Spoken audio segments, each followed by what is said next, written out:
노르웨이 수도인 오슬로의 한 미술관에 가면은 뭉크라고 하는 화가의 절규라는 작품이 있습니다. 이 작품에는 현대인들이 가지고 있는 절망과 불안, 고독과 소외, 공포, 그리고 좌절 등이 그려져 있습니다. 이 화가는 사랑하는 여동생이 있었는데 그만 결핵으로 고생을 하다가 죽게 되죠. 그 이후에 큰 충격과 슬픔과 절망 속에서 도무지 헤어날 수가 없었습니다. 그리고 그는 절규라고 하는 작품을 그리게 됩니다. 그는 이런 설명을 하고 있습니다. 어느 날 저녁 길을 걷고 있었습니다. 한쪽으로는 도시가 펼쳐져 있고 아래로는 강이 흐르고 있었습니다. 해는 서산해지고 구름은 핏빛처럼 새빨갛게 물들었습니다. 그때 나는 어디선가 하나의 절규가 자연을 꿰뚫으며 지나가는 것을 느꼈습니다. 나는 절규를 들은 것입니다. 그래서 구름들을 피같이 그렸고 색깔이 비명을 지르는 것 같아 이 그림을 그렸습니다. 실제로 그림을 보면 주인공이 마치 해골과 같은 얼굴을 하고 있고 두 손으로 귀를 막고 그리고 눈과 입은 크게 벌려서 절규하는 모습으로 그리고 있습니다. 이 작품을 계속 보노라면 정말 기괴한 비명소리가 들리는 것 같고 그리고 세상을 지배하고 있는 죽음의 그 엄청난 힘이 내리누르는 것을 느낄 수가 있습니다. 그런데 노르웨이라고 하는 나라는 세상에서 가장 아름다운 나라, 가장 부유한 나라 가운데 하나입니다. 그러나 그토록 부유하고 아름다운 환경 속에서도 하나님을 볼 수 없는 자들은, 부활의 믿음을 가질 수 없고 생명이 없는 자들은 그 어떠한 아름다움도 계속 노래할 수가 없고 절망과 고독과 슬픔 가운데 지내며 그리고 죽음의 그늘로 갈 수밖에 없음을 이 작품은 잘 말해주고 있습니다. 우리는 모두가 죽음이라고 하는 현실을 경험하게 됩니다. 죽음은 누구에게나 두렵고 무서운 것이죠. 죽음 앞에 설 때 그 누구도 당당할 수가 없는 것은 죽음은 우리의 존재를 쏘고 그리고 또한 아픈 것이기 때문입니다. 죽음이라고 하는 것은 다시는 돌아올 수 없는 다리를 건네는 것, 회복이 불가능한 곳으로 가는 것입니다. 돌이킬 수가 없습니다. 그렇기 때문에 사랑하는 사람의 죽음 앞에 거게 될 때 우리는 통곡하죠. 다시 만날 수 없고 또 안아줄 수 없고 대화할 수 없고 그리고 사랑할 수 없게 인생의 저편으로 가는 이들을 보면서 우리의 가슴은 슬픔과 아픔으로 메워집니다. 이것이 세상의 모습입니다. 그러나 그리스도 예수를 만난 자들에게는 새로운 삶이 언제나 시작되는 것입니다. 우리나라의 대표적인 지성인 가운데 한 사람으로 일컬어지는 이어령 박사님이 신앙을 받아들이게 되는데 그 배후에는 딸과 그리고 손자의 고통이 있었습니다. 딸이 그 아들 때문에 마음에 큰 고통을 받고 그 딸마저도 실명 위기에 놓이게 되죠. 그런데 그 따님 이민아 목사의 소원은 한 가지였습니다. 아버지가 교회 나가서 기도도 하고 은혜를 받고 남은 삶을 그리스도인으로 살아가는 것이었습니다.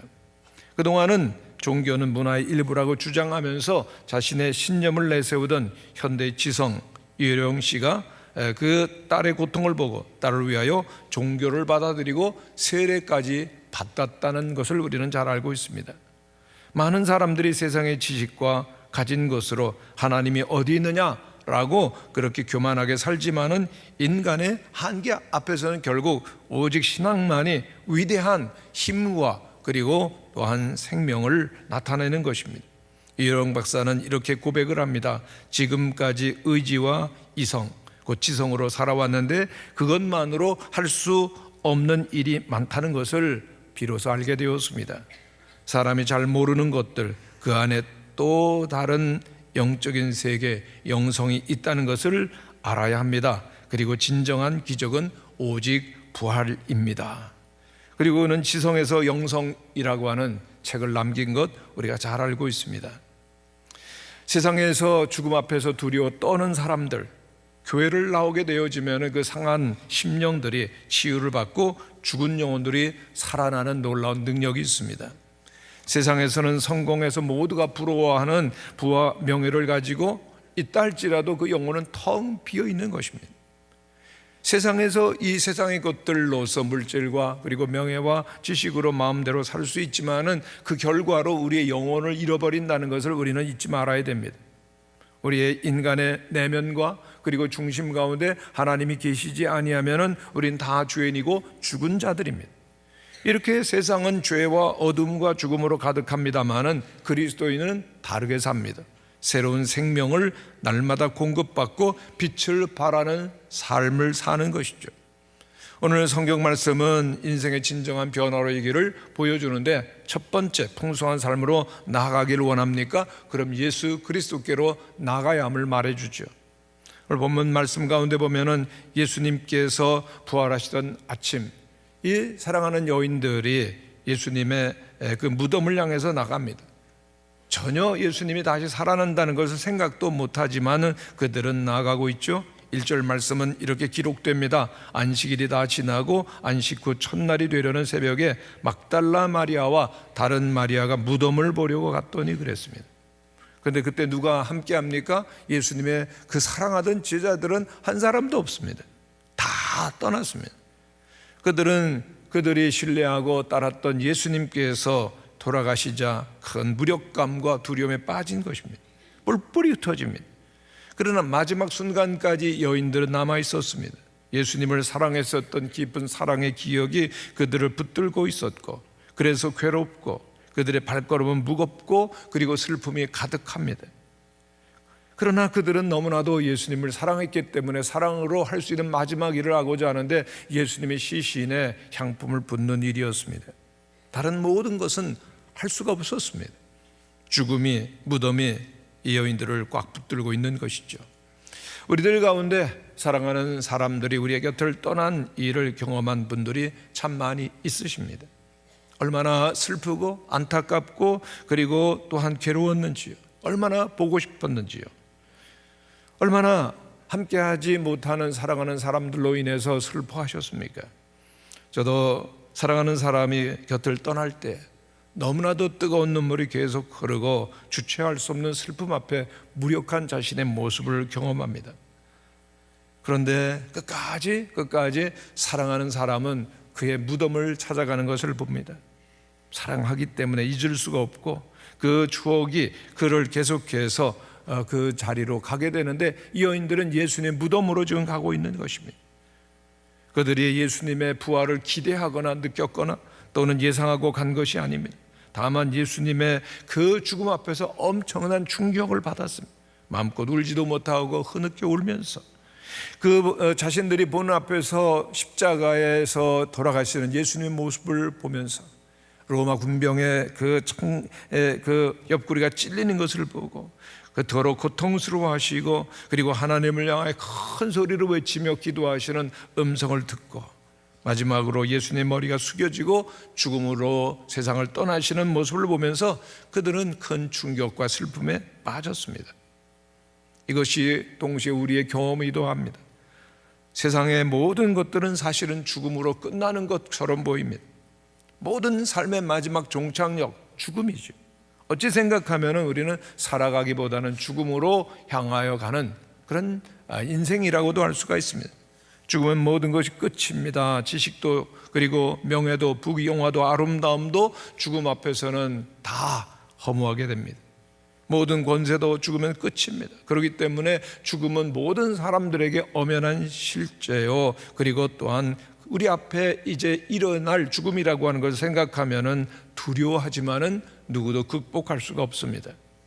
17세기 런던에서 가장 규모가 큰 세인트 폴 대성당의 성직자 가운데 존 던이라고 하는 성직자가 있었는데, 이분은 또 시인이기도 합니다. 영국의 시인들에게 가장 큰 영향을 준 시인이기도 합니다. 그런데 그는 큰 슬픔에 익숙하고 죽음에 굉장히 많은 경험을 가지고 있는 사람이었습니다. 그가 성직자로 심호하는 동안에 영국에는 흑사병이 3차례나 몰아닥쳤는데 마지막으로 덮친 흑사병으로는 무려 4만 명의 런던 시민이 숨졌습니다. 그래서 많은 이들이 두려워하고 시골로 피난을 가는 바람에 런던 도시 전체가 유령의 섬처럼 스산했다고 합니다. 다들 흑사병을 그 하나님의 심판으로 받아들이는 분위기였죠.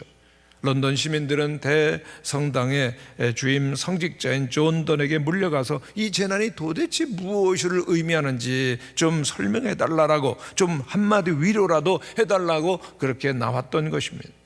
그러나 존 던이 누굽니까? 연약한 인간이죠. 그도 젊은 날에 저질렀던 잘못 때문에 늘 죄책감에 시달리고 모든 꿈을 접어야 했었던 인물인데 런던 최대 성당의 그러한 책임자가 됐던 것입니다. 어느 면에서나 흑사병 시대의 소망을 심어줄 영웅으로는 보이질 않는 겁니다. 그러나 그 한 것이 있었습니다. 그는 늘 기도했고요, 성경을 깊이 연구하는 가운데 하나님의 말씀을 성도들에게 잘 전하게 되어질 때 영국의 많은 시민들이 교회로 몰려오는 일들이 일어납니다. 그런데 그가 시를 하나 썼습니다. 영화 제목으로도 인용되기도 했었던 누구를 위하여 종은 울리나 입니다. 시의 내용은 이렇습니다. 세상 어느 누구도 외따로 떨어진 섬이 아니다. 모든 사람이 대륙의 한 조각이며 대양의 한 부분이다. 흙 한 덩이가 바닷물에 씻겨 내려가면 유럽은 그만큼 작아진다. 모래벌이 씻겨 나가도 마찬가지다. 그 누구의 죽음도 나를 감소시킨다. 왜냐하면 나는 인류 속에 포함되어 있기 때문에. 그러니 누구를 위하여 종이 울리는지 알아보기 위해 사람을 보내지 말라. 종은 바로 그대를 위해서 울린다. 종은 우리를 위해 울린다 라고 노래를 합니다. 이 시인 존 던이 살았던 17세기 영국 런던에서는 마을에서 사람이 죽으면 교회당에 종을 치는 그러한 풍습이 있었습니다. 종소리가 땡땡 울리면은 귀족들은 하인을 보냅니다. 누가 죽었는지 알아오라. 하인이 돌아와서 누가 죽었는지를 알려주면은 그 이름을 듣고 장례식에 참여할지 말지를 결정하고는 했다고 합니다.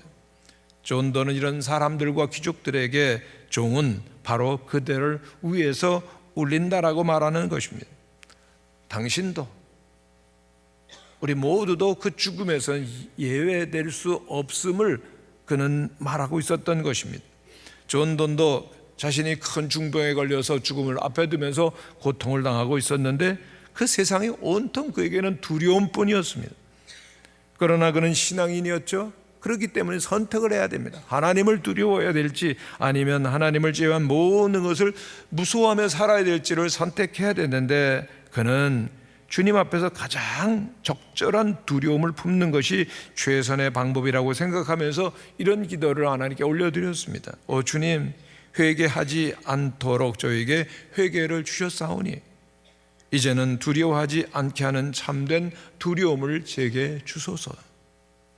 참으로 여기까지가 인간의 한계가 아니겠습니까? 두려움이 있습니다. 그러나 성경은 놀라운 것을 말해주는데 죽음을 넘어선 부활의 세계가 우리에게 펼쳐진다는 것입니다. 성경은 기적으로 시작되고 기적으로 맞춰지는 책입니다. 전능하사 말씀으로 천지를 지으신 하나님께는 불가능이 없습니다. 무에서 유를 만드신 하나님께서 우리에게 그리스도 예수 안에서 참 생명으로 부활시킴을 믿을 때 우리에게는 새로운 삶의 영역이 펼쳐지는 것입니다. 그렇기 때문에 두 번째로 진정한 인생의 변화는 부활의 주님을 우리가 직접 경험하며 그리고 만날 때만 가능하다라고 하는 것입니다. 여인들은 무덤에 갔는데 놀라운 소식을 듣습니다. 예수님이 무덤에 계시지 않다는 겁니다. 그가 여기 계시지 않고 그가 말씀하신 대로 살아나셨느니라 와서 그가 누우셨던 것을 보라. 천사들이 이야기를 하는 겁니다. 그가 무덤에 계시지 않다는 겁니다. 사도 바울도 이렇게 고백을 합니다. 예수 그리스도께서 부활하셨기 때문에 그 부활하신 예수 그리스도와 함께 사는 삶을 말하는데 나는 예수 그리스도와 함께 십자가에 못 박혔노라. 나는 죽었고 예수께서 내 안에 산다라고 말하고 있는 것입니다. 성도 여러분, 오늘 우리들이 그리스도인으로 산다는 것은 그리스도와 함께 죽고 그리고 그리스도와 함께 다시금 살아나는 것입니다. 예수님이 십자가에서 죽으시고 살아나신 것 같이 우리도 십자가 앞으로 나아갈 때 예수님과 함께 죽고 예수님께서 부활하시는 아침에 우리도 부활하는 것을 믿는 성도들이 되시기를 바랍니다. 그렇습니다. 그리스도와 함께 죽고 그리스도와 함께 영원히 사는 삶이 우리 앞에 열려져 있는 것입니다. 사도 요한은 말합니다. 영생은 곧 유일하신 참 하나님과 그가 보내신 자 예수 그리스도를 아는 것이니이다. 우리 주님과 함께 할 때 영원한 생명이 우리에게 있음을 믿는 성도들이 되시기를 바랍니다. 성직자 존 던에 관해서 좀 더 말씀을 드리는데, 그는 참 많이 괴로웠습니다. 두려웠습니다. 고민이 있었습니다. 그러나 그는 깊은 기도와 성경을 계속해서 묵상하며 읽는 가운데 답을 얻게 되죠. 하나님을 신뢰할 수 있는 근거가 뭐냐? 오직 한 분 독생자 예수 그리스도 안에 있음을 그는 알게 됩니다. 질병과 고난과 죽음이라고 하는 것이 연약한 우리 인간과 그리고 능력이 많으신 하나님 사이에 큰 구멍을 파놓은 것 같은 것이죠. 그러나 하나님의 아들 예수 그리스도께서 우리와 똑같은 연약한 인간의 몸을 입으시고 또한 십자가에서 죄의 대가를 치르신 마치 의사와 같으신 분이라는 겁니다. 전능하신 우리 주님께서는 죽음을 이기시고 부활하셨고, 그리고 또한 사랑하는 제자들을 찾아오시는데 예수님을 만난 여인들이 무서움과 기쁨을 동시에 느꼈다고 하는 데서 존 던은 깨달음을 얻게 됩니다. 그렇구나, 두려워할 필요가 없는 두려움이 바로 여기 있구나. 예수 그리스도의 죽음이 죄를 영원히 치료하는 효과를 가져온다면 그리스도의 부활은 죽음을 영구히 치료할 수 있는 가능성을 열어놓게 된다라고 하는 것을 알게 되면서 그는 이러한 설교를 남기게 됩니다. 죽음의 두려움을 이기고 부활의 놀라운 소망을 가지면서 한 설교입니다. 우리 한번 같이 읽어보겠습니다. 시작. 죽는 날은 곧 새로운 생명을 얻는 첫날이 될 것이다. 같이 읽자. 시작. 죽는 날은 곧 새로운 생명을 얻는 첫날입니다. 이제야 자신을 보게 됩니다. 그리고 하나님도 뵙게 될 것입니다. 거기서는 어디나 빛이 비칠 것입니다. 한 점 그늘이 없습니다. 기쁨의 빛이 영혼에 쏟아집니다. 하나님의 영광의 빛이 몸에 가득할 것입니다. 할렐루야. 부활의 주님이 함께 계실 때, 그리고 주님과 함께하는 영원한 천국의 아름다움과 영광을 보여주죠. 그렇습니다. 예수 그리스도를 믿고 그리고 부활하신 예수 그리스도의 충만한 생명이 있는 것, 그것이 그리스도인의 신앙의 본질입니다. 이 신앙은 다시 말하면 예수 그리스도는 내게 모든 것이 됩니다라고 고백하는 것입니다. 한번 따라 하시기를 바랍니다. 예수님은 내게 모든 분인 것입니다. 예수님이 여러분들의 모든 것임을 믿으십니까? 그러나 그렇게 말하면 세상은 우리를 조롱하며 비난하며 이렇게 말할 것입니다. 예수면 다냐? 그럴 때 우리들은 빨리 이렇게 대답할 수 있어야 될 것입니다. 그래, 예수가 전부다. 예수 그리스도께서 전부가 되시는 이유는 예수님은 부활하시고, 예수님은 우리의 길이 되시고, 예수님은 우리의 진리가 되시고, 예수님은 우리의 생명이시기 때문입니다. 예수님이 우리의 구원이 되시고 소망이 되시기 때문에 무엇 더 필요한 것이 있겠습니까? 주 예수 그리스도를 믿고 의지하며 살아가는 것, 그것이 우리에게 주어진 영원한 생명임을 믿고 주님과 함께하는 우리 모든 성도들이 되시기를 간절히 축원합니다. 세 번째로, 예수 그리스도의 부활의 소식은 온 세상에 전파되어야 하는 것입니다. 하나님께서는 영원한 생명과 기쁨을 주시기 위하여서 독생자 예수 그리스도를 보내셨습니다. 예수님은 우리를 위하여 십자가를 치시고 그리고 죄를 사하시고 구원하시고 사흘 만에 부활하셨습니다. 이제 우리는 그리스도 예수를 믿고 주님께서 주시는 영생과 기쁨을 누리는 자로 사는 것입니다. 그리고 그 기쁨이 얼마나 크고 놀라운지 우리에게서 흘러 넘쳐서 우리를 통해서 온 세상에 전파되어져 가야 되는 것입니다. 그러므로 예수님께서는 무덤에서 빨리 세상을 향해서 가라, 제자들에게 가라, 떠나라고 말씀하시는 겁니다. 어디로 가라고 하는 겁니까? 갈릴리로 가라고 말씀하십니다. 여러분, 갈릴리가 어떤 곳입니까? 예수님께 제자들을 부르신 곳입니다. 제자들과 함께 사역하고 그리고 하나님의 나라를 시작했었던 놀라운 곳입니다. 제자들과 함께 웃고 제자들과 함께 울고 제자들과 함께 살면서 그리고 하나님의 위대하신 영광과 역사를 함께 경험했었던 장소, 그 갈릴리로 가라고 말씀하시는 겁니다. 그런데 놀라운 것은 예수 그리스도께서 친히 먼저 그 갈릴리로 가시겠다라고 한 것입니다. 이 갈릴리는 오늘 우리가 살고 있는 삶의 현장과 똑같은 장소입니다. 오늘 우리가 살고 있는 세상이 어떻습니까? 어둠과 절망이 가득합니다. 죄악이 있고 불의가 있고 미움이 있고 분노가 있고 비겁함이 있고 게으름이 도사리고 있는 곳, 무서움과 두려움이 아직도 있는 그곳, 우리는 늘 많은 그러한 공포와 그리고 또한 눌림을 당하고 있는 그곳 장소가 우리의 삶의 현장이고 그리고 오늘의 갈릴리죠. 그런데 주님 말씀하시는 겁니다. 갈릴리로 가라. 그런데 내가 먼저 가겠노라. 절망이 있는 곳에 희망을 주시는 우리 주 예수 그리스도께서 우리와 함께 하시겠다라고 하는 것입니다. 성도 여러분, 오늘 주님께서 우리와 함께 계심을 믿으십니까? 주님께서 우리를 새롭게 일어나게 하시는 것입니다. 거룩하신 주님께서 우리를 온전케 하시는 것이죠. 주님은 말씀하십니다. 죽음의 위협에 있는 곳에 내가 생명으로 채우겠노라. 예수님께서 먼저 가시겠다라고 하는 것입니다. 성도 여러분, 기독교의 신앙이 바로 여기에 있습니다. 우리의 인생을 우리가 살아가지만은 그러나 더 중요한 것은 하나님께서 우리보다 먼저 앞서 가시는 것입니다. 예수님께서 먼저 우리의 인생을 열어주십니다. 주님께서 친히 우리가 가야 될 길을 열어주시고 우리가 알아야 될 진리를 가르쳐 주시고 그리고 우리들이 누려야 될 영원한 생명을 계속해서 공급해 주시는 것입니다. 오늘 우리의 갈릴리는 우리의 가정이라고도 할 수가 있고요, 우리의 일터라고도 할 수가 있고 우리가 살아가야 되는 세상이라고 할 수도 있습니다. 우리는 그곳에서 경쟁하고 다투고 한숨 짓고 그리고 고민하고 살아가는데 중요한 것은 부활의 주님께서 오늘 우리와 함께 하신다는 것입니다. 이제는 부활하시고 살아계신 주님과 함께 동행하시며 나아가는 우리 모든 성도들이 되시기를 간절히 축원합니다. 예수님과 함께 기쁨의 사명을 가지고 우리 모두가 새롭게 살 것입니다. 마태복음 28장 8절의 말씀을 우리들이 한번 같이 읽겠습니다. 시작. 그 여자들이 무서움과 큰 기쁨으로 빨리 무덤을 떠나 제자들에게 알리려고 다름질할세. 여기 보면은 제자들이 무덤을 떠났다라고 말하고 있습니다. 왜요? 이제 예수님께서 부활하셨기 때문에 무덤은 더 이상 그들에게 어떠한 의미가 없기 때문인 것입니다. 예수님이 부활하셨고 그리고 예수님이 이제 계시지 아니하는 그 무덤이 무슨 의미가 있겠습니다. 그러니까 예수님께 떠나라고 말씀하셔. 부활의 주님께서 이 무덤을 떠나가라. 그리고 이 사실을, 내가 부활했노라고 하는 사실을 두려움 속에 떨고 있는 제자들에게 알려주라고 말씀하시는 것입니다. 이제 여인들에게는 새로운 기쁨이 찾아왔고 이 여인들에게는 새로운 사명이 주어진 것입니다. 할 일이 생겼습니다. 할 말이 생겼습니다. 그들이 할 말이 무엇입니까? 예수 그리스도께서 부활하셨습니다.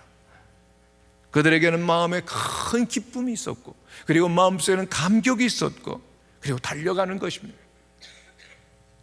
외로움과 절망 속에 있는, 두려움 속에 있는 제자들을 찾아가며 만나는 모든 사람들에게 말하기 시작합니다. 예수 부활하셨습니다. 여러분, 성경은 늘 우리에게 이것을 가르쳐 줍니다. 마태복음에 보면은 이방인이었던 동방 박사가 예수님의 탄생을 예고하는 별을 보면서 크게 기뻐하며 예수 그리스도께로 나아가 경배했다라고 말하지 않습니까? 마태복음의 맨 마지막인 28장에서도 여인들이 그리스도 예수의 말씀과 천사의 말을 듣고 기뻐하고 또 기뻐하면서 갈릴리로 달려갔다라고 말하고 있지 않습니까? 오늘 이 모습이 우리 모든 성도들의 모습이 되시기를 간절히 축원합니다. 이 모습이 우리의 모습이 될 수 있는, 우리도 기뻐할 수 있는 이유가 있다면 무엇이겠습니까? 오늘 부활하신 예수 그리스도를 우리들이 만나기 때문인 것입니다.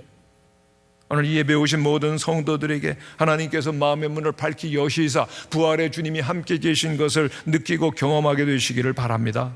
사도 바울도 우리에게 늘 기뻐하라고 도전을 합니다.